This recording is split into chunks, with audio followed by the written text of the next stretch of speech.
Michael, first of all, can we just clarify whether James Webster resigned or was he sacked? James asked to meet me on, he sent me a text message on Sunday night asking to meet me on Monday.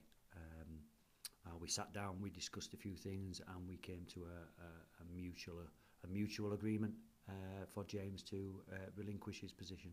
So no, he wasn't sacked. I think we discussed it in a way that adults do, and came to an agreement that was beneficial for all parties. You've said in the statement it's with a heavy heart that you've released him. How tough a decision has it been for you to make? Very tough. I've been over the last 48 hours in quite a sad place, really. I genuinely like James as a person, and I believe he's a good guy who hasn't been helped by the actions of others. I don't put any blame at all for our predicament on James. It's not so much that I see him as a friend. It's more of an acquaintance that I get on very well with. And it's been really difficult. It's been difficult, and I wish him and his family all the best for the future. Has he been let down by the players? In my opinion, and this isn't something that I've hidden from the players, this morning I told them exactly the same thing, that I believe he has. Certain players, I should say certain players, and again, I'm not going to name names, but I believed on Sunday when I went round the changing room that some of those players didn't really care what had just happened, and for me that's not good enough. If we are to survive as a Super League club this year, every player in that squad and every member of the staff needs to care as much as I care that we turn this around, and that's what we've got to do. We've got to pull together.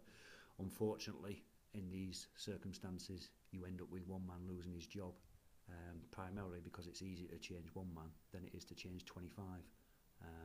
If it was the other way around, I'd probably change some players, but I've spoken to them this morning. I've given them 3 options. Either once I walked out the door, they can just have a laugh and joke about it and think things will just carry on.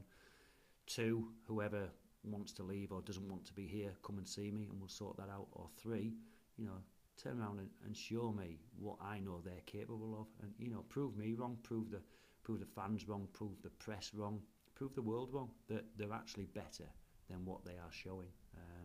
I believe that, and like I say, I'm not really wanting to tar all the players with the same brush, because when I looked in that changing room on Sunday, there was some players with genuine hurt there, and I'm not going to mention any names, but there was some players that were genuinely hurting. Do you think, given time, James Webster would have been able to turn it around, or do you think he had actually lost the players? I think it's difficult for me to say, because I'm not involved on a day-to-day basis. I don't spend much time at all in the changing room. It's pretty much just after a game that I go in the changing room, so it's pretty difficult for me to say. But these are a group of players that was deemed to be better than the group of players we had last year, and in the second half of last year we played some really good stuff. So I think we need to remember that James saved the club from relegation last year, because there was only one direction we were heading in at that time, and he needs to be commended and thanked for that as well. Unfortunately, as I say, things haven't quite worked out the way we wanted them to work out this year, and it's back to the same old thing. It's easier to change one person than it is 25. So it's been a tough one. It's been a tough one, but we've got to look forward now. We need to build some momentum in these next few weeks, leading up to the middle eights, and then really give the middle eights a real, the best go that we can give them. Because the one small positive for me from Sunday was that for 45-50 minutes we showed what a team we can be. Now we need to do that for 80 minutes. A game of rugby league lasts 80 minutes, so we need to do it for longer. But I'm still confident that we've got enough within our squad to survive in Super League, and right here, right now, that's the only aim for this year now. So the search starts for the next head coach. Bearing in mind what's to come this year, will this be the most important coaching appointment for some time here? Yeah, I guess so. In a season where jeopardy has been introduced, albeit it was introduced last year as well. But I think when you introduce promotion and relegation, it does become a little bit more important to try and get the right man in place. And I wait to see what applicants we got, or we get. I've had a couple of expressions of interest so far. The news went out an hour ago, so will we expect any more? I would think we probably will. And it's a case of taking our time to decide who is the best man.